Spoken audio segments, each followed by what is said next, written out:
اس کے کام بالکل ہی ناشائستہ ہیں۔ تجھے ہرگز وہ چیز نہیں مانگنی چاہیے جس کا تجھے مطلقاً علم نہ ہو۔ میں تجھے نصیحت کرتا ہوں کہ جاہلوں میں سے نہ ہو، کیونکہ نوح علیہ السلام نے سوچا کہ ان کا بیٹا جو ہے اس نے اتنے زیادہ طوفان اور یہ خطرات دیکھ لیے، اب ہو سکتا ہے کہ وہ ایمان لے آئے۔ اسی وجہ سے انہوں نے اللہ تعالیٰ کے پاس دعا کی کہ اللہ تعالیٰ تو نے تو کہا تھا کہ تو میرے گھر والوں کو نہیں ڈبوئے گا، میرا بیٹا کیوں اس طرح ہو گیا؟ تو اللہ تعالیٰ نے فرمایا کہ وہ تمہارا بیٹا نہیں تھا۔ حالانکہ نوح علیہ السلام نے قرابت نسبی کا لحاظ کیا، لیکن اللہ تعالیٰ نے اس کے باوجود کہ ایمان نہیں تھا اس کے پاس، تو اسی لیے اللہ تعالیٰ نے ایمان کی بنیاد پر فیصلہ کیا اور ایمان کی بنیاد پر ہی قرابت دی اللہ تعالیٰ نے۔ تو جب اس کے پاس ایمان نہیں تھا تو کہا کہ وہ تمہارا بیٹا ہی نہیں تھا۔ نوح نے کہا، اے میرے رب، میں تیری پناہ چاہتا ہوں اس بات سے کہ تجھ سے وہ مانگوں جس کا مجھے علم ہی نہ ہو۔ اگر تو مجھے نہ بخشے گا اور تو مجھ پر رحم نہ فرمائے گا تو میں خسارہ پانے والوں میں سے ہو جاؤں گا۔ فرما دیا گیا، اے نوح، ہماری جانب سے سلامتی اور ان برکتوں کے ساتھ اتر جو تجھ پر ہیں اور تیرے ساتھ کی بہت سی جماعتوں پر، اور بہت سی جماعتیں وہ ہوں گی جنہیں ہم فائدہ ضرور پہنچائیں گے، لیکن پھر انہیں ہماری طرف سے دردناک عذاب پہنچے گا۔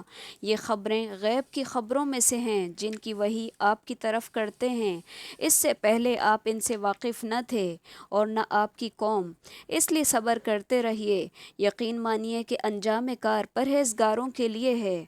اب اس آیت میں بھی واضح طور پر نبی صلی اللہ علیہ وسلم سے کہا جا رہا ہے کہ ما کنت تعلمھا انت ولا قومک، کہ آپ بھی اس سے پہلے اس سے واقف نہیں تھے، یعنی کہ آپ غیب کا علم نہیں جانتے۔ یہاں پہ یہ بات پھر واضح طور پر کہی جا رہی ہے، کیونکہ ہم میں سے بہت سارے لوگوں کا عقیدہ ہے کہ نبی صلی اللہ علیہ وسلم علم غیب جانتے ہیں، لیکن قرآن بار بار کہتا ہے کہ آپ علم غیب نہیں جانتے تھے، اور یہ غیب کی خبروں میں سے ہے جس سے ہم نے آپ کو آگاہ کیا ہے۔ وَإِلَىٰ عَادٍ أَخَاهُمْ هُودًا قَالَ يَا قَوْمِ اعْبُدُوا اللَّهَ مَا لَكُم مِّنْ إِلَٰهٍ غَيْرُهُ، اور ہم نے قوم عاد کی طرف ان کے بھائی ہود کو بھیجا، اس نے کہا، میری قوم والو، اللہ ہی کی عبادت کرو، اس کے سوا تمہارا کوئی معبود نہیں، تم تو صرف بہتان باندھ رہے ہو۔ اے میری قوم، میں تم سے اس تبلیغ کی کوئی اجرت نہیں مانگتا، میرا اجر اس کے ذمہ ہے جس نے مجھے پیدا کیا، تو کیا پھر بھی تم عقل سے کام نہیں لیتے؟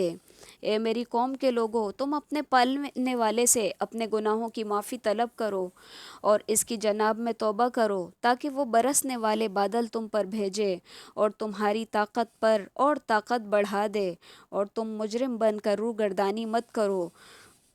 انہوں نے کہا، اے ہود، تو ہمارے پاس کوئی دلیل تو لایا نہیں، اور ہم صرف تیرے کہنے سے اپنے معبودوں کو چھوڑنے والے نہیں، اور نہ ہم تجھ پر ایمان لانے والے ہیں، بلکہ ہم تو یہی کہتے ہیں کہ ہمارے کسی معبود نے تجھے آسیب پہنچا کر دیوانہ کر دیا ہے۔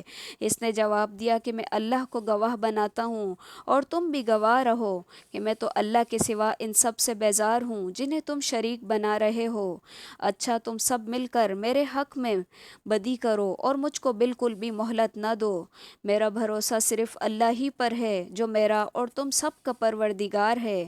جتنے میں زمین پر چلنے اور پھرنے والے ہیں سب کی پیشانی وہی تھامے ہوئے ہے، یقیناً میرا رب بالکل صحیح راہ پر ہے۔ بس اگر تم روگردانی کرو تو کرو، میں تو تمہیں وہ پیغام پہنچا چکا ہوں جو مجھے تمہاری طرف بھیجا گیا تھا۔ میرا رب تمہارے قائم مقام اور لوگوں کو کر دے گا اور تم اس کا کچھ بھی بگاڑ نہیں سکو گے، یقیناً میرا پروردگار ہر چیز پر نگہبان ہے۔ اور جب ہمارا حکم آ پہنچا تو ہم نے ہود کو اور اس کے مسلمان ساتھیوں کو اپنی خاص رحمت سے نجات عطا فرمائی، اور ہم نے ان سب کو سخت عذاب سے بچا لیا۔ یہ تھی قوم عاد جنہوں نے اپنے رب کی آیتوں کا انکار کیا اور اس کے رسولوں کی نافرمانی کی، اور ہر ایک سرکش نافرمان کے حکم کی تابعداری کی۔ دنیا میں بھی ان کے پیچھے لعنت لگا دی گئی اور قیامت کے دن بھی۔ دیکھ لو، قوم عاد نے اپنے رب سے کفر کیا، ہود کی قوم عاد پر دوری ہو۔ وَإِلَىٰ ثَمُودَ أَخَاهُمْ صَالِحًا قَالَ يَا قَوْمِ اعْبُدُوا اللَّهَ مَا لَكُم مِّنْ إِلَٰهٍ غَيْرُهُ اور قوم سمود کی طرف ان کے بھائی صالح کو بھیجا۔ اس نے کہا اے میری قوم، تم اللہ کی عبادت کرو، اس کے سوا تمہارا کوئی معبود نہیں۔ اسی نے تمہیں زمین سے پیدا کیا ہے اور اسی نے اس زمین میں تمہیں بسایا ہے، بس تم اس سے معافی طلب کرو اور اس کی طرف رجوع کرو۔ بے شک میرا رب قریب اور دعاؤں کا قبول کرنے والا ہے۔ انہوں نے کہا اے صالح، اس سے پہلے تو تجھ سے ہمیں بہت سی امیدیں تھیں، کیا تو ہمیں ان کی عبادتوں سے روک رہا ہے جن کی عبادت ہمارے باپ دادا کرتے چلے آئے؟ ہمیں تو اس دین میں حیران کن شک ہے جس کی طرف تو ہمیں بلا رہا ہے۔ اس نے جواب دیا کہ اے میری قوم کے لوگوں، ذرا بتاؤ تو، اگر میں اپنے رب کی طرف سے کسی مضبوط دلیل پر ہوا اور اس نے مجھے اپنے پاس سے رحمت عطا کی ہو، پھر اگر میں نے اس کی نافرمانی کر لی تو کون ہے جو اس کے مقابلے میں میری مدد کرے؟ تم تو میرا نقصان ہی بڑھا رہے ہو۔ کیونکہ ہر پیغمبر کی جو دعوت رہی ہے وہ توحید کی دعوت رہی ہے، اور یہاں پہ صالح علیہ السلام کی جو قوم تھی ان کو بھی یہی اعتراض تھا کہ بھلا ہم اتنے سارے معبودوں کو چھوڑ کے اس ایک اللہ کو مان لیں، اور ہمارے باپ دادا تو کوئی غلط نہیں تھے، وہ بھی تو انہی بتوں کو پوجتے تھے، تو بھلا ایسے کیسے ہو سکتا ہے کہ ہم اپنے باپ دادا کا دین چھوڑ دیں؟ تو اسی وجہ سے وہ یہاں پر اعتراض کر رہے ہیں۔ بینہ سے مراد کھلی دلیل ہے اور رحمت سے مراد نبوت ہے، جیسا کہ پہلے بھی اس کی وضاحت گزر چکی ہے۔ پھر یہ کہ اللہ تعالیٰ فرماتے ہیں کہ ہم نے ان کے پاس جو ہے اونٹنی بھیجی۔ صالح علیہ السلام نے کہا وَيَا قَوْمِ هَٰذِهِ نَاقَةُ اللَّهِ لَكُمْ آیَةٌ، اور اے میری قوم، یہ اللہ تعالیٰ کی اونٹنی ہے، تمہارے لیے نشانی ہے، تو اس کو تم چھوڑ دو زمین کے اندر تاکہ یہ کھاتی پیتی رہے، اور نہ تم اس کو چھونا ساتھ برائی کے، ورنہ تم کو عذاب پکڑ لے گا قریب سے۔ فَعَقَرُوهَا، پھر بھی اس سارے کے باوجود انہوں نے کیا کیا کہ اس کی ٹانگیں کاٹ دی۔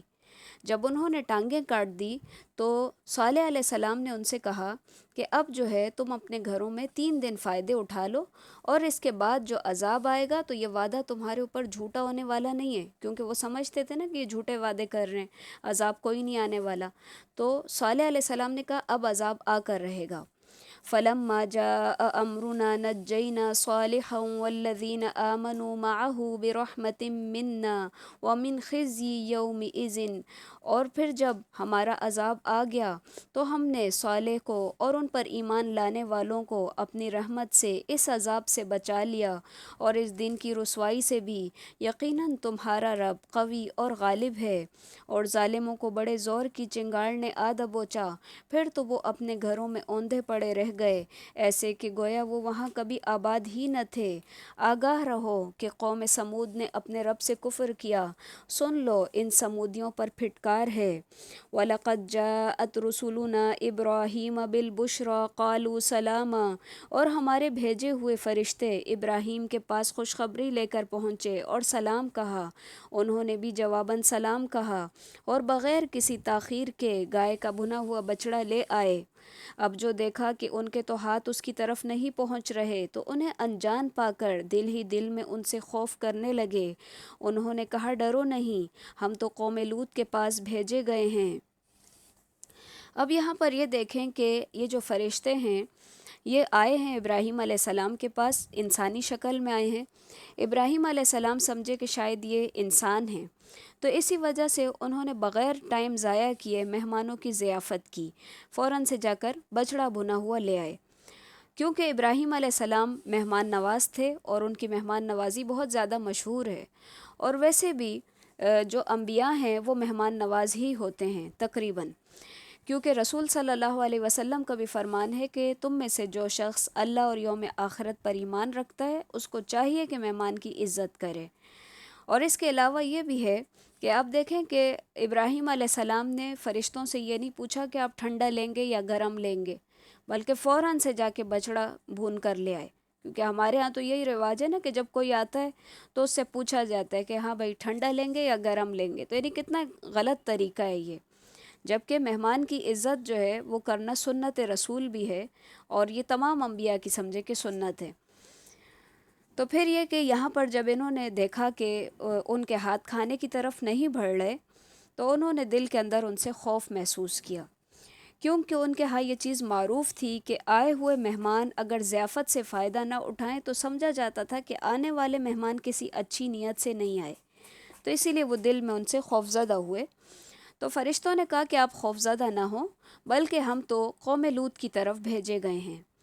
تو اسی دوران ان کی بیوی جو پاس ہی کھڑی تھی وہ ہنس پڑی۔ تو ہم نے اسے اسحاق کی اور اسحاق کے بعد یعقوب کی خوشخبری دی۔ وہ کہنے لگی، ہائے میری کم بختی، میرے ہاں اولاد کیسے ہو سکتی ہے؟ میں تو خود بوڑھیا اور یہ میرے خاوند بھی بڑی عمر کے ہیں، یہ تو یقیناً بڑی عجیب بات ہے۔ فرشتوں نے کہا، کیا تو اللہ کی قدرت سے تعجب کر رہی ہے؟ اے اس گھر کے لوگوں، تم پر اللہ کی رحمت اور اس کی برکتیں نازل ہوں۔ بے شک اللہ بڑا قابل تعریف اور بڑی شان والا ہے۔ جب ابراہیم علیہ السلام کا خوف جاتا رہا اور اسے بشارت بھی پہنچ چکی تھی، تو ہم سے قوم لوط کے بارے میں بحث کرنے لگے۔ یقیناً ابراہیم بہت تحمل والے، نرم دل اور اللہ کی طرف جھکنے والے تھے۔ یا ابراہیم اعرض عن ھذا، اے ابراہیم اس خیال کو چھوڑ دیجئے، آپ کے رب کا حکم آ پہنچا ہے اور ان پر نہ ٹلنے والا عذاب ضرور آئے گا۔ وَلَمَّا جَاءَتْ رُسُلُنَا لُوطًا سِیءَ بِهِمْ وَضَاقَ بِهِمْ ذَرْعًا وَقَالَ هَذَا يَوْمٌ عَصِیبٌ، اور جب ہمارے بھیجے ہوئے فرشتے لوط کے پاس پہنچے تو وہ ان کی وجہ سے بہت غمگین ہو گئے اور دل ہی دل میں کڑنے لگے اور کہنے لگے، آج کا دن تو بہت ہی مصیبت کا دن ہے۔ اب آپ سوچیں گے کہ جب ابراہیم علیہ السلام کے پاس فرشتے آئے ہیں تو وہ تو خوش ہو گئے، سمجھے کہ مہمان ہیں، مہمان نوازی شروع کر دی، جبکہ لوط علیہ السلام کا رویہ اس سے بالکل الٹ ہے۔ وہ پریشان ہو گئے اور انہوں نے کہا کہ یہ آج کا دن تو بڑی مصیبت کا دن ہے۔ اس کے پیچھے کیا وجہ تھی؟ اس کی وجہ یہ تھی کہ فرشتے چونکہ انسانی شکل میں آئے تھے، اور جو لوط علیہ السلام کی قوم تھی وہ مردوں کے ساتھ غلط کام کیا کرتی تھی۔ اسی وجہ سے لوط علیہ السلام ڈر گئے کہ ساری قوم جو ہے وہ تو اب ٹوٹ پڑے گی ان مہمانوں پہ اور میں تو ان کو بچا بھی نہیں سکوں گا۔ تو اس لیے وہ دل ہی دل میں جو ہے گھٹن محسوس کرنے لگے اور کہنے لگے، آج کا دن تو پریشانی کا دن ہے۔ یا یہ ایسا ہی ہے جیسے کہ انسان جب بہت زیادہ پریشان ہوتا ہے تو خود سے ہی کلام کرتا ہے کہ آج تو بڑی مصیبت کا دن آ گیا۔ پھر وجاءہ قومہ یہرعون الیہ، اور اس کی قوم دوڑتی ہوئی اس کے پاس آ پہنچی۔ وہ تو پہلے ہی بدکاریوں میں مبتلا تھی۔ لوط نے کہا، اے قوم کے لوگوں، یہ ہیں میری بیٹیاں جو تمہارے لیے بہت ہی پاکیزہ ہیں، اللہ سے ڈرو اور مجھے میرے مہمانوں کے بارے میں رسوا نہ کرو۔ کیا تم میں ایک بھی بھلا آدمی نہیں؟ انہوں نے جواب دیا کہ تو بخوبی جانتا ہے کہ ہمیں تو تیری بیٹیوں پر کوئی حق نہیں ہے اور تو ہماری اصلی چاہت سے بھی بخوبی واقف ہے۔ لوط نے کہا، کاش مجھ میں تم سے مقابلہ کرنے کی قوت ہوتی یا میں کسی زبردست کا آسرا پکڑ لیتا۔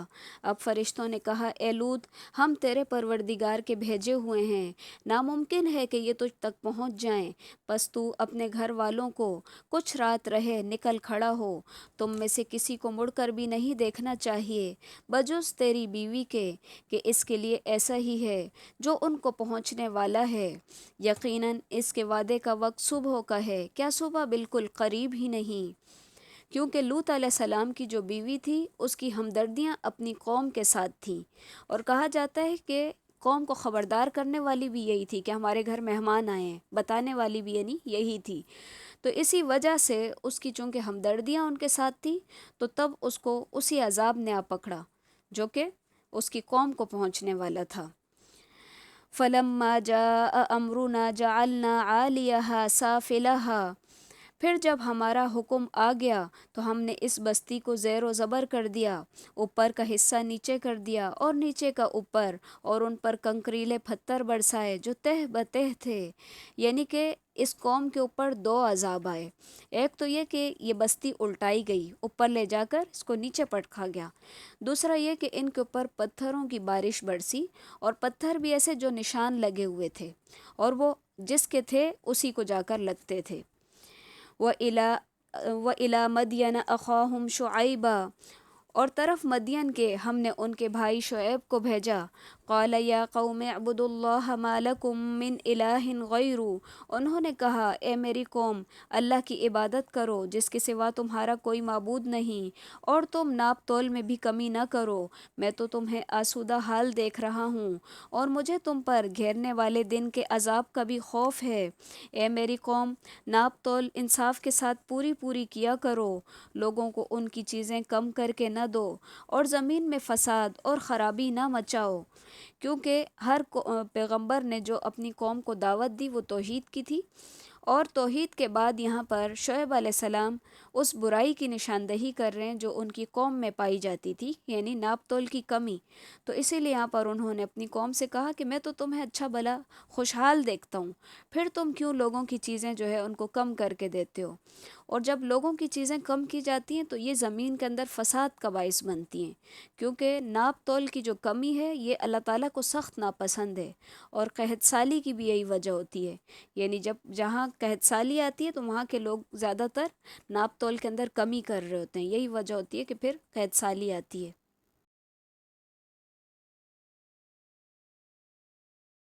اللہ کا حلال کیا ہوا جو بچ رہے وہی تمہارے لیے بہت بہتر ہے اگر تم ایماندار ہو، میں تم پر کچھ نگہبان اور داروغہ نہیں ہوں۔ انہوں نے جواب دیا اے شعیب، کیا تیری نماز تجھے یہی حکم دیتی ہے کہ ہم اپنے باپ دادوں کے معبودوں کو چھوڑ دیں اور ہم اپنے مالوں میں جو کچھ چاہیں اس کو بھی چھوڑ دیں؟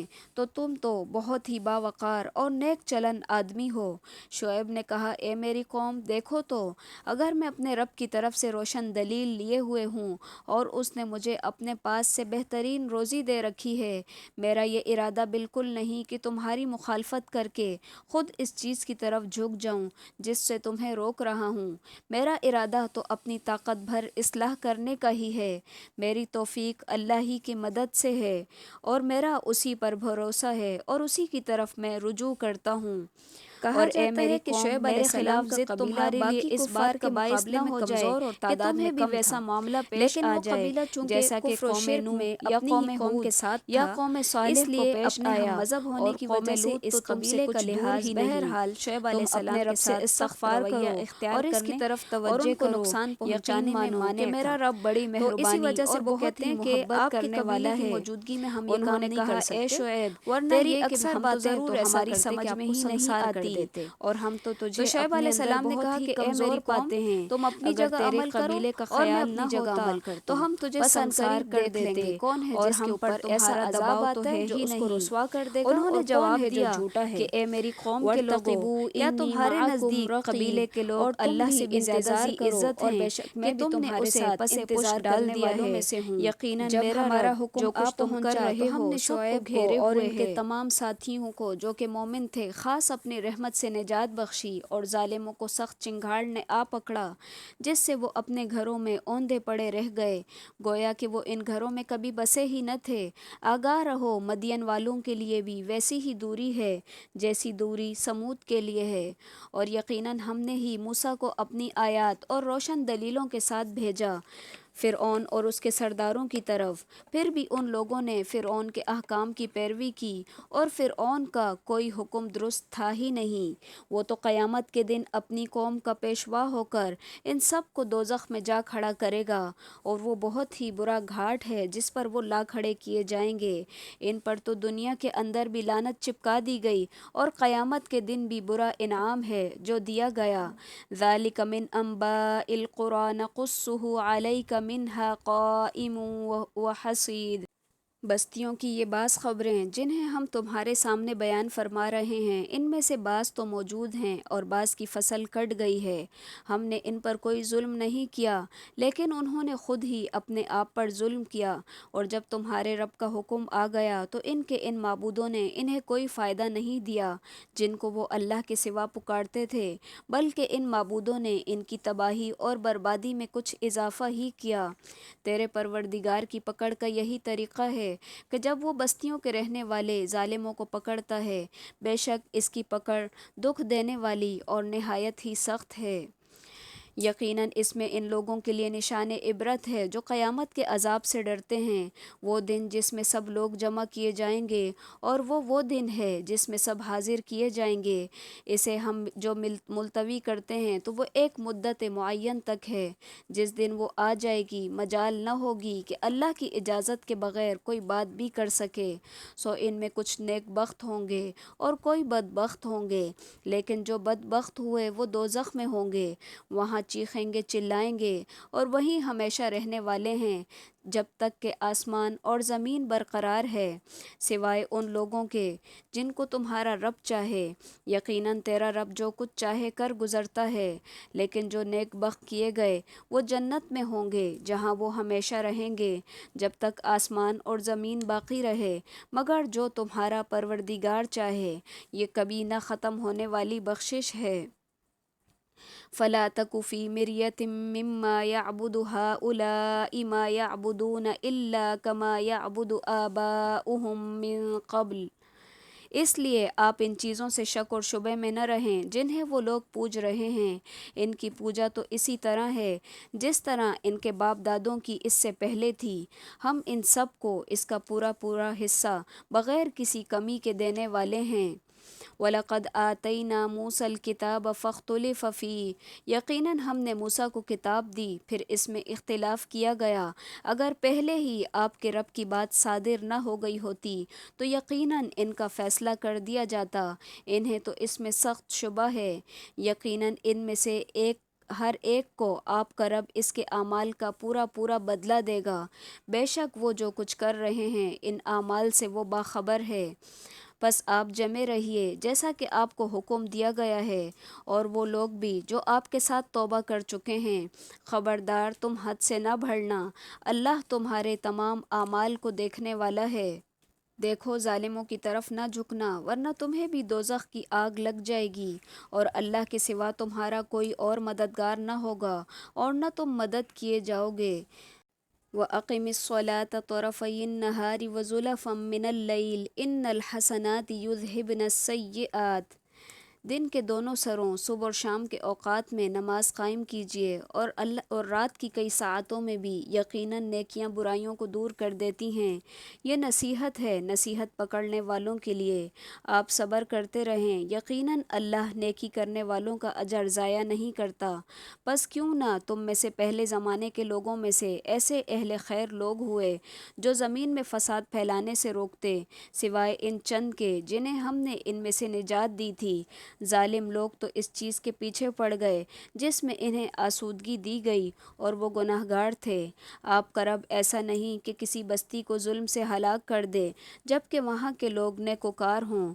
اگر آپ کا پروردگار چاہتا تو سب لوگوں کو ایک ہی امت بنائے رکھتا، وہ تو برابر اختلاف ہی کرتے رہیں گے، مگر جن پر آپ کا رب رحم فرمائے اسی لیے تو اس نے انہیں پیدا کیا ہے، اور آپ کے رب کی یہ بات پوری ہو گئی کہ میں جہنم کو جنوں اور انسانوں سب سے بھر دوں گا۔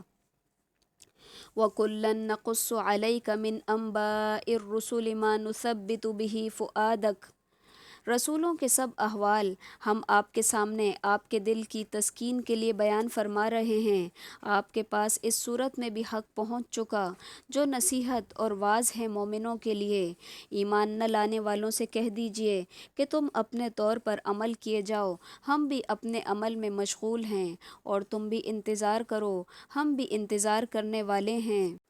وَلِلَّهِ غَيْبُ السَّمَاوَاتِ وَالْأَرْضِ وَإِلَيْهِ يُرْجَعُ الْأَمْرُ كُلُّهُ فَاعْبُدُوهُ وَتَوَكَّلْ عَلَيْهِ وَمَا رَبُّكَ بِغَافِلٍ عَمَّا تَعْمَلُونَ، آسمان اور زمین کا علم غیب اللہ ہی کو ہے، تمام کاموں کا رجوع بھی اسی کی جانب ہے، لہٰذا اسی کی عبادت کرو اور اسی پر بھروسہ رکھو، اور تم جو کچھ کر رہے ہو اس سے تمہارا رب غافل نہیں۔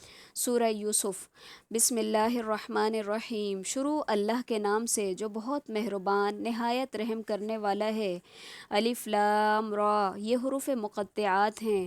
تلک آیات الکتاب المبین، یہ روشن کتاب کی آیات ہیں۔ انا انزلناہ قرآنا عربیا لعلکم تعقلون، بے شک ہم نے قرآن کو عربی زبان میں نازل کیا تاکہ تم سمجھ سکو۔ آسمانی کتابوں کے نزول کا مقصد چونکہ لوگوں کی ہدایت اور رہنمائی ہے، اور یہ مقصد اسی وقت حاصل ہو سکتا ہے جب وہ کتاب اسی زبان میں ہو تاکہ لوگ اس کو سمجھ سکیں، اور قرآن کریم کے مخاطب اول چونکہ عرب تھے، اس لیے قرآن بھی عربی زبان کے اندر نازل ہوا۔ اس کے علاوہ یہ بھی ہے کہ عربی زبان جو ہے وہ اپنی فصاحت اور بلاغت میں اس کا کوئی ثانی نہیں ہے، یعنی کہ یہ بہت ہی بہترین زبان ہے اور اس کا کوئی بھی ثانی نہیں ہے، دوسری زبانیں اس کا مقابلہ نہیں کر سکتی ہیں۔ تو اسی وجہ سے قرآن کو عربی زبان کے اندر نازل کیا گیا تاکہ اس کو اچھے طریقے سے سمجھا جا سکے۔ ہم آپ کے سامنے بہترین بیان پیش کرتے ہیں اس قرآن کریم سے جو ہم نے آپ کی جانب وحی کے ذریعے نازل کیا ہے، اور یقیناً آپ اس سے پہلے بے خبروں میں سے تھے۔ اب یہاں پر دیکھیں کہ پھر نبی صلی اللہ علیہ وسلم سے کہا جا رہا ہے کہ آپ بے خبر تھے، یعنی آپ کو خبر نہیں تھی اس کی۔ اس سے بھی پتہ چل رہا ہے کہ آپ علم غیب نہیں جانتے تھے۔ جب یوسف نے اپنے باپ سے ذکر کیا کہ ابا جان، میں نے 11 ستاروں اور سورج اور چاند کو خواب میں دیکھا ہے کہ وہ سب مجھے سجدہ کر رہے ہیں، یعقوب نے کہا اے پیارے بیٹے، اپنے اس خواب کا ذکر اپنے بھائیوں سے نہ کرنا، ایسا نہ ہو کہ وہ تیرے ساتھ کوئی فریب کاری کریں، شیطان تو انسان کا کھلا دشمن ہے۔ اپنے بھائیوں سے ذکر نہ کرنا، اس کے پیچھے کیا وجہ ہو سکتی ہے؟ ایک وجہ تو یہ ہے کہ وہ جو بھائی تھے وہ ستیلے بھائی تھے، اس وجہ سے آپس میں بنتی نہیں ہوگی، اور ایک وجہ یہ بھی ہے کہ شیطان جو ہے وہ انسان کا دشمن ہے، تو کہیں ایسا نہ ہو کہ شیطان تمہارے بھائیوں کو ورغلائے تمہارے خلاف اور وہ کچھ الٹا کر بیٹھیں، تو اسی لیے ان سے اس خواب کا ذکر نہیں کرنا۔ وَكَذَلِكَ يَجْتَبِيكَ رَبُّكَ وَيُعَلِّمُكَ مِن تَأْوِيلِ الْأَحَادِيثِ، اور اسی طرح تجھے تیرا پروردگار برگزیدہ کرے گا اور تجھے معاملہ فہمی یا خوابوں کی تعبیر بھی سکھائے گا، اور تم پر اپنی نعمت پوری کر دے گا، اور یعقوب کے گھر والوں کو بھی، جیسا کہ اس نے اس سے پہلے تیرے باپ دادا اور پردادا ابراہیم اور اسحاق کو بھی اپنی بھرپور نعمت دی۔ یقیناً تمہارا رب بہت بڑے علم والا اور زبردست حکمت والا ہے۔ یقیناً یوسف میں اور اس کے بھائیوں میں دریافت کرنے والوں کے لیے بڑی بڑی نشانیاں ہیں۔ جبکہ انہوں نے کہا کہ یوسف اور اس کا بھائی بنسبت ہمارے باپ کو بہت زیادہ پیارے ہیں، حالانکہ ہم طاقتور جماعت ہیں، کوئی شک نہیں کہ ہمارے ابا سری غلطی میں ہیں، یوسف کو تو ہی مار ہی ڈالو یا اسے کسی نامعلوم جگہ پھینک دو تاکہ تمہارے والد کا رخ صرف تمہاری ہی طرف ہو جائے، اس کے بعد تم نیک ہو جانا۔ یعنی کہ انہوں نے آپس میں طے کیا کہ اگر والد کی توجہ چاہتے ہو تو یوسف کو یا تو مار ڈالو یا اس کو دور دراز جا کے کہیں پھینک آؤ، کیونکہ اس سے کیا ہوگا کہ والد کی توجہ پھر تمہاری طرف ہو جائے گی۔ اور اتنا آسان بنا دیا نفس نے ان کے لیے، کہتے ہیں کہ اس کے بعد تم نیک ہو جانا، یا تو قتل کر دو یا پھینک دو اور پھر نیک ہو جانا۔ کیونکہ ہم میں سے بھی اکثر لوگوں کا یہی حال ہوتا ہے کہ جب برائی کر رہے ہوتے ہیں تو وہ برائی ہمیں بڑی چھوٹی معلوم ہو رہی ہوتی ہے، اور ہمارا خیال ہوتا ہے کہ کوئی نہیں، بعد میں توبہ کر لیں گے۔ تو ایسی کوئی سوچ یوسف علیہ السلام کے بھائیوں کی بھی تھی کہ یا تو اس کو قتل کر دو اور یا پھینک دو اور اس کے بعد نیک لوگوں میں سے ہو جانا، کوئی بات نہیں ہے۔ قال قائل منہم، کہا ان میں سے ایک کہنے والے نے، لا تقتلوا یوسف، یوسف کو قتل نہ کرو، وَأَلْقُوهُ فی غیابت الجب، اور اس کو کسی اندھے کنویں میں ڈال دو تاکہ کوئی آتا جاتا قافلہ اس کو نکال لے، اگر تمہیں کرنا ہی ہے تو یہ کرو۔ انہوں نے کہا ابا جان، آخر کیا بات ہے کہ یوسف کے بارے میں آپ ہم پر اعتبار نہیں کرتے، ہم تو اس کے خیر خواہ ہیں، کل آپ اسے ضرور ہمارے ساتھ بھیج دیجئے کہ خوب کھائے پیے اور کھیلے، اس کی حفاظت کے ہم ذمہ دار ہیں۔ یعقوب نے کہا اسے تمہارا لے جانا مجھے تو سخت صدمہ دے گا، اور مجھے یہ بھی کھٹکا لگا رہے گا کہ تمہاری غفلت میں اسے کہیں کوئی بھیڑیا نہ کھا جائے۔ انہوں نے جواب دیا کہ ہم جیسی زور آور جماعت کی موجودگی میں اگر اسے بھیڑیا کھا گیا تو ہم تو بالکل ہی بیکار ہوئے۔ یوسف علیہ السلام کے بھائیوں کی گفتگو سے ایسا معلوم ہوتا ہے کہ شاید اس سے قبل بھی برادران یوسف نے یوسف علیہ السلام کو اپنے ساتھ لے جانے کی کوشش کی ہوگی، لیکن باپ نے انکار کر دیا تو اس لیے نہیں لے جا سکے۔ تو اس لیے کہہ رہے ہیں کہ کیا بات ہے کہ آپ جو ہے ہمارے اوپر بھروسہ نہیں کرتے یوسف کے معاملے میں، اور اگر اس کو بھیڑیا کھا گیا تو پھر ہم بالکل ہی بیکار ہوئے، یعنی ہم اس کی حفاظت کا پورا انتظام کریں گے۔ فَلَمَّا ذَهَبُوا بِهِ وَأَجْمَعُوا أَن يَجْعَلُوهُ فِي غَيَابَتِ الْجُبِّ، اور پھر جب وہ اس کو لے گئے اور انہوں نے طے کر لیا کہ اسے کسی غیر آباد گہرے کنویں کی تہ میں پھینک دیں، ہم نے اس یوسف کی طرف وحی کی، یقیناً ایک وقت آ رہا ہے کہ تم انہیں اس ماجرے کی خبر اس حال میں دو گے کہ وہ جانتے ہی نہ ہوں گے۔ اور عشاء کے وقت وہ سب اکٹھے ہو کر اپنے باپ کے پاس روتے ہوئے پہنچے اور کہنے لگے، ابا جی، ہم تو آپس میں دوڑ میں لگ گئے اور یوسف کو ہم نے سامان کے پاس چھوڑ دیا، بس اسے بھیڑیا کھا گیا۔ آپ تو ہماری بات مانیں گے ہی نہیں، گو کہ ہم بالکل ہی سچے ہوں۔ یعنی اب دیکھیں کہ قصور بھی انہوں نے کیا ہے اور ملامت بھی باپ کو کر رہے ہیں کہ آپ تو ہماری بات نہیں مانیں گے۔ اس سے ایسا لگتا ہے کہ باپ اور بچوں کے درمیان تھوڑا سا کوئی فاصلہ رہا ہے، کیونکہ یہ بچے جو ہے ہر وقت شکوہ کرتے ہوئے نظر آتے ہیں اپنے باپ سے کہ آپ تو ہمیں کبھی سچا سمجھیں گے نہیں، آپ ہماری بات مانیں گے نہیں اگرچہ ہم سچے ہی ہوں۔ وَجَاءُوا عَلَىٰ قَمِيصِهِ بِدَمٍ كَذِبٍ، اور وہ جھوٹ موٹ کا خون گھڑ لائے اس کے کرتے پر۔ باپ نے کہا، یوں نہیں، بلکہ تم نے اپنے دل سے ایک بات بنا لی ہے، پس صبر ہی بہتر ہے، اور تمہاری بنائی ہوئی باتوں پر اللہ ہی سے مدد طلب ہے۔ اور ایک قافلہ آیا اور انہوں نے پانی لانے والے کو بھیجا، اس نے اپنا ڈول لٹکا دیا اور کہنے لگا، واہ واہ، خوش نصیبی کی بات ہے، یہ تو ایک لڑکا ہے۔ انہوں نے اسے سامان تجارت قرار دے کر چھپا لیا، اور اللہ اس سے باخبر تھا جو کچھ وہ کر رہے تھے۔ یعنی کہ جب وہ بھائی جو تھے وہ کرتا لے کے جب یعقوب علیہ السلام کے پاس آئے تو یعقوب علیہ السلام فہم و فراست والے تھے، وہ سمجھ گئے کہ بھیڑیے نے تو نہیں کھایا، کیونکہ کرتا صحیح سلامت تھا، بھیڑیے نے نہیں کھایا، بلکہ یہ کچھ اور ماجرا ہے جو انہوں نے کیا ہے۔ اسی لیے انہوں نے فرمایا کہ تمہارے نفسوں نے تمہارے لیے آسان کر دیا ہے، یعنی جو کچھ تم کر کے آئے ہو وہ بہت بڑا ظلم ہے جو کہ تمہارے نفس نے تمہارے لیے آسان بنا کے پیش کیا اور تم وہ کر گزرے ہو، تو اس کے اوپر میں صرف صبر ہی کر سکتا ہوں۔ جب وہ ڈال کر چلے گئے تو پیچھے سے قافلہ آیا اور انہوں نے اس کو اٹھا لیا۔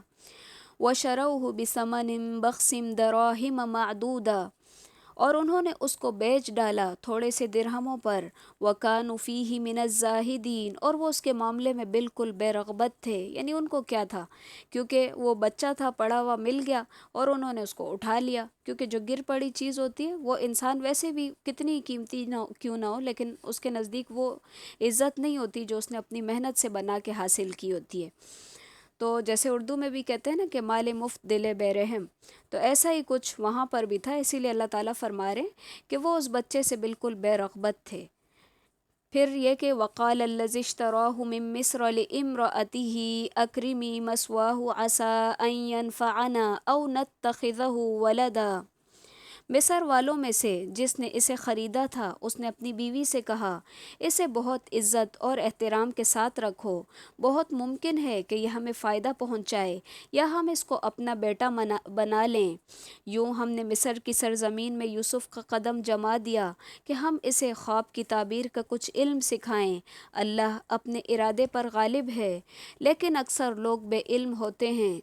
جب یوسف پختگی کی عمر کو پہنچے تو ہم نے اسے قوت فیصلہ اور علم دیا، اور ہم نیکوکاروں کو اسی طرح بدلہ دیتے ہیں۔ اس عورت نے جس کے گھر میں یوسف تھے یوسف کو بہلانا پسلانا شروع کیا۔ وغلقت الابواب وقالت حیت لک، اور بند کر لیے دروازے اور کہنے لگی جلدی آؤ۔ قال معاذ اللہ، یوسف علیہ السلام نے کہا اللہ کی پناہ، وہ میرا رب ہے، اس نے مجھے بہت اچھی طرح سے رکھا ہے، بے انصافی کرنے والوں کا بھلا نہیں ہوتا۔ اس عورت نے یوسف کا قصد کیا اور یوسف اس کا قصد کرتے اگر وہ اپنے پروردگار کی دلیل نہ دیکھ لیتے، یوں ہی ہوتا تاکہ ہم اس سے برائی اور بے حیائی دور کر دیں، بے شک وہ ہمارے چنے ہوئے بندوں میں سے تھا۔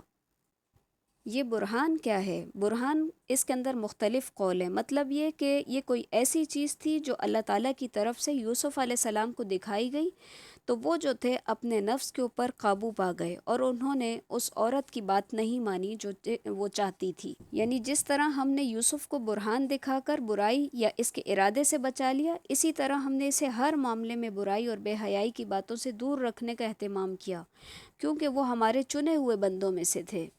واستبق الباب وقدت قمیصه من دبر وألف يا سيدها لدى الباب، اور وہ دونوں دروازے کی طرف دوڑے، اور اس عورت نے یوسف کا کرتا پیچھے کی طرف سے کھینچ کر پھاڑ ڈالا، اور دروازے کے پاس ہی عورت کا شوہر ان دونوں کو مل گیا، تو کہنے لگی جو شخص تمہاری بیوی کے ساتھ برا ارادہ کرے بس اس کی یہی سزا ہے کہ اسے قید کر دیا جائے یا کوئی دردناک سزا دی جائے۔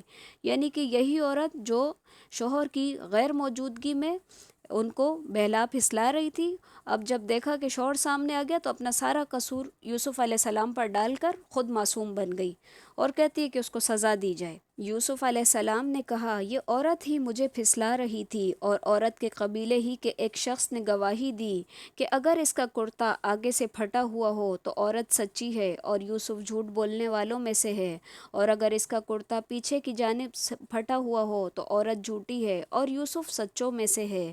سو جب خاوند نے دیکھا کہ یوسف کا کرتا پیٹھ کی جانب سے پھٹا ہوا ہے تو صاف کہہ دیا کہ یہ تو تم عورتوں کی چال بازی ہے، بے شک تمہاری چال بازی بہت ہی بڑی ہے۔ یوسف اب اس کو جانے دو، اور اے عورت تو اپنے گناہ سے توبہ کر، بے شک خطا تیری ہی ہے۔ یعنی جب انہوں نے دیکھا کہ قصوروار عورت ہے تو یوسف علیہ السلام سے کہا کہ اس سے اعراض برتیں، اس کو کچھ نہ کہیں، اور عورت سے یہ کہا کہ تم جو ہے توبہ کرو کیونکہ تمہاری ہی خطا ہے۔ اور شہر کی عورتیں چرچا کرنے لگیں کہ عزیز کی بیوی اپنے جوان کو اپنا مطلب نکالنے کے لیے بہلانے پسلانے میں لگی رہتی ہے، اس کے دل میں یوسف کی محبت بھیٹ گئی ہے، ہمارے خیال میں وہ صریح گمراہی میں ہے۔ اس نے جب ان عورتوں کی پرفریب مکارانہ باتیں سنی تو انہیں بلوا بھیجا اور ان کے لیے ایک مجلس مرتب کی، اور ان میں سے ہر ایک کو ایک چھری دی اور کہا کہ اے یوسف ان کے سامنے آؤ۔ ان عورتوں نے جب اسے دیکھا تو بہت ہی بڑا جانا اور اپنے ہاتھ کاٹ لیے اور کہنے لگیں حاشا للہ، یہ انسان تو ہرگز نہیں، یہ تو یقیناً کوئی بہت ہی بزرگ فرشتہ ہے۔ اگرچہ یوسف علیہ السلام کی جو پاک دامنی ہے وہ واضح ہو گئی تھی، اور عزیز مصر نے کہا بھی کہ اس عورت کو جو ہے نظر انداز کرو، یعنی کہ وہ سمجھ گیا تھا کہ بیوی ہی قصوروار ہے، اس کے باوجود بھی یعنی کہ عزیز مصر نے یہ بات یہیں پہ ختم کر دی اور چاہا کہ محل سے بات جو ہے باہر نہ جائے، لیکن اس کے باوجود بھی یہ ہوا کہ یہ جو واقعہ تھا یہ ہر ایک کی زبان پہ عام ہو گیا، تو عورتیں تعجب کرنے لگی کہ عشق کرنا ہی تھا تو کسی صاحب حیثیت سے کیا جاتا، اپنے ہی غلام پر یہ عورت فریفتہ ہو گئی ہے، یہ تو بہت ہی نادانی والی بات ہے۔ یعنی کہ وہ لان تان کرنے لگی عزیز مصر کی بیوی کو۔ تو عزیز مصر کی بیوی نے جب ان کی یہ باتیں سنی تو اس نے ان کے لیے ایک مجلس تیار کی، اور یہاں پر لفظ آیا ہے متکئہ، یعنی تکیے والی مجلس بنائی، آرام سکون سے بیٹھنے کی جگہ بنائی۔ اس کے بعد جو ہے یوسف علیہ السلام سے کہا کہ اب آؤ ان پر ذرا۔ تو جب ان لوگوں نے یوسف علیہ السلام کو دیکھا تو اپنے ہاتھ کاٹ ڈالے، کیونکہ معراج کے موقع پہ جب نبی صلی اللہ علیہ وسلم گئے تھے تو آپ صلی اللہ علیہ وسلم فرماتے ہیں کہ یوسف علیہ السلام اتنے خوبصورت تھے کہ کائنات کا گویا کہ آدھا حسن ان کو دیا گیا ہے، تو یعنی کتنے کوئی وہ خوبصورت ہوں گے، تو اسی وجہ سے تو پھر عورتوں نے اپنے ہاتھ کاٹ ڈالے، اور انہوں نے کہا عورتوں نے کہ یہ تو کوئی بزرگ فرشتہ معلوم ہوتا ہے، یہ تو ہمیں انسان نہیں لگتا۔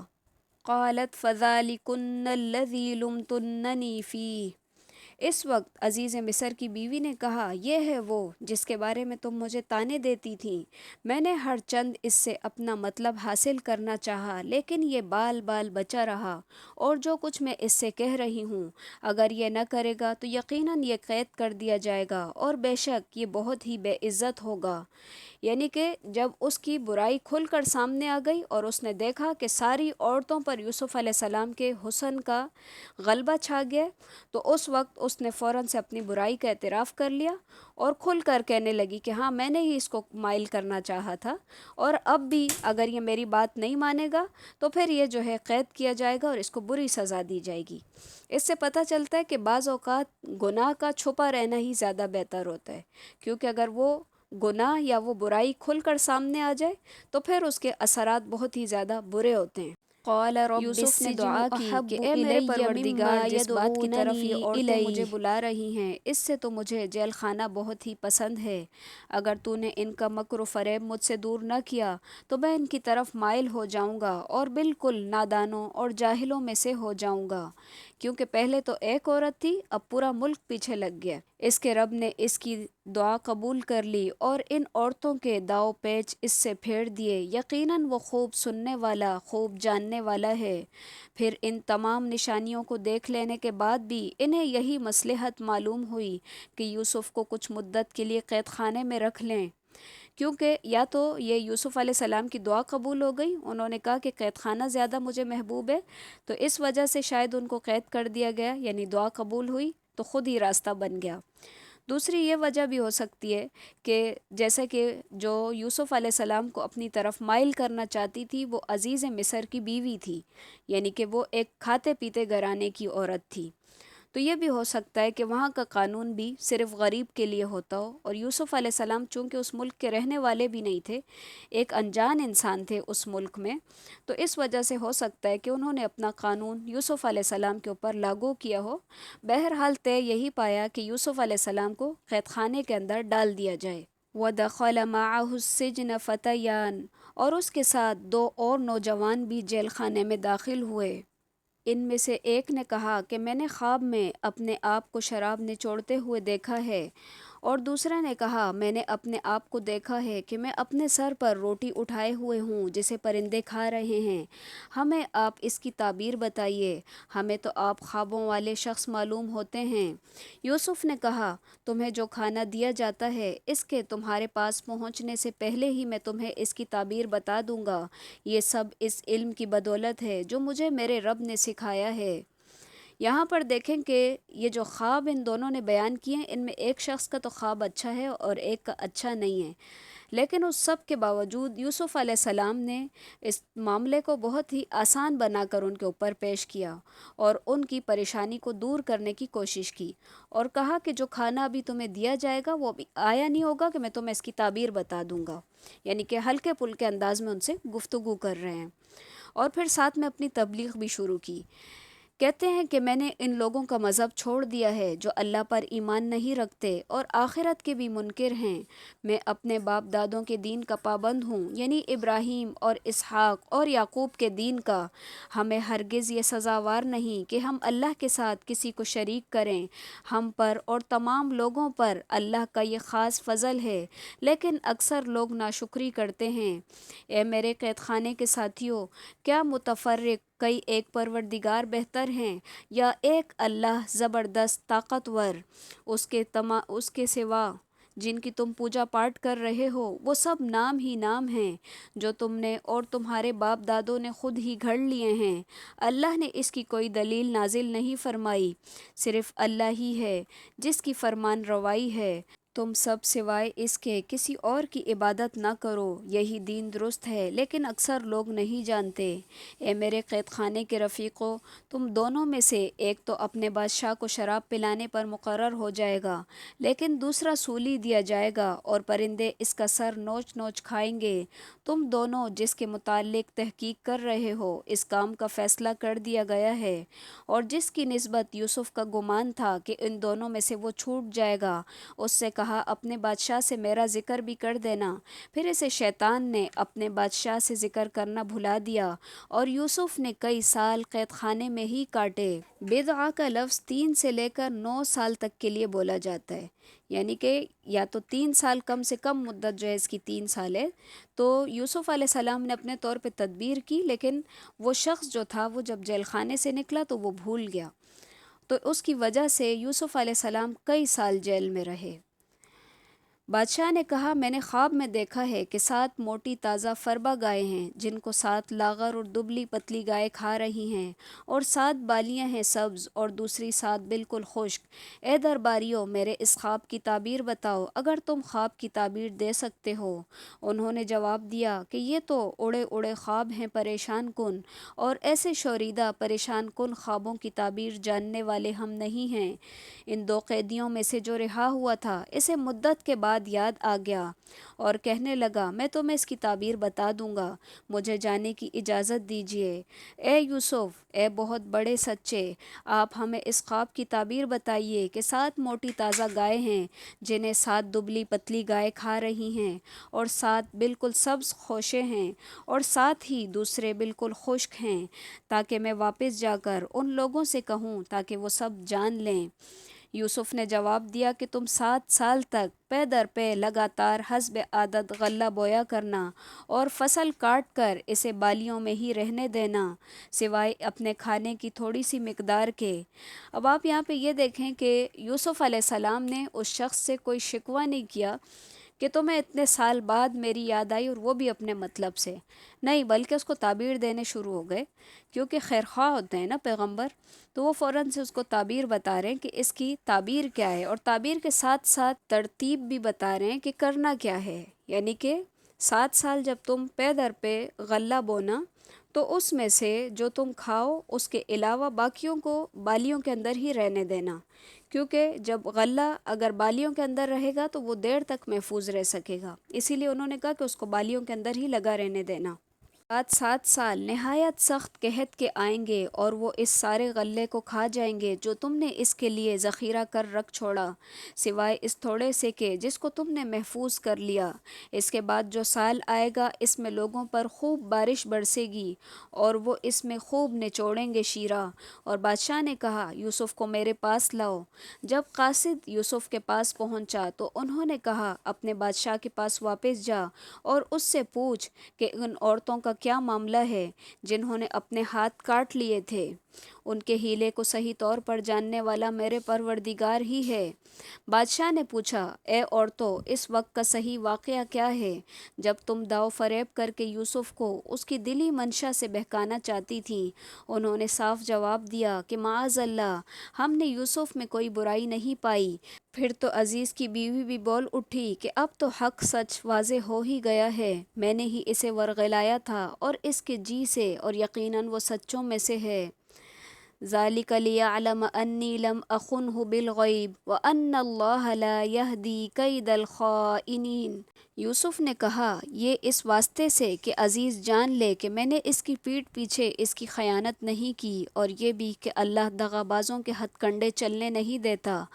یعنی ایسا نہیں ہوا کہ جیسے ہی وہ قاصد یوسف علیہ السلام کے پاس پہنچے تو یوسف علیہ السلام خوشی کے مارے فوراً سے چل پڑے ہوں، نہیں، بلکہ پہلے انہوں نے اپنی پوزیشن کلیئر کی کہ میرے اوپر جو الزام لگا تھا وہ ہٹا یا نہیں ہٹا۔ اسی وجہ سے انہوں نے کہلوا بھیجا کہ ان عورتوں کا کیا حال ہے جنہوں نے اپنے ہاتھ کاٹ لیے تھے، تاکہ گواہی جو ہے وہ ان کے حق میں آ جائے اور وہ جو ہے اپنے آپ کو بری الذمہ کر لیں اس معاملے سے جس کے اندر وہ کبھی پڑے ہی نہیں تھے، کیونکہ الزام تھا ان کے اوپر اور الزام پھر اتر گیا، اور بادشاہ نے یہ جان لیا کہ یہی شخص سچا ہے اور اس نے میری خیانت نہیں کی۔ تو اسی کے ساتھ ہمارے آج کے لیسن کا بھی اختتام ہے۔ سبحانک اللہم و بحمدک، نشہد ان لا الہ الا انت، نستغفرک و نتوب الیک۔ السلام علیکم ورحمۃ اللہ وبرکاتہ۔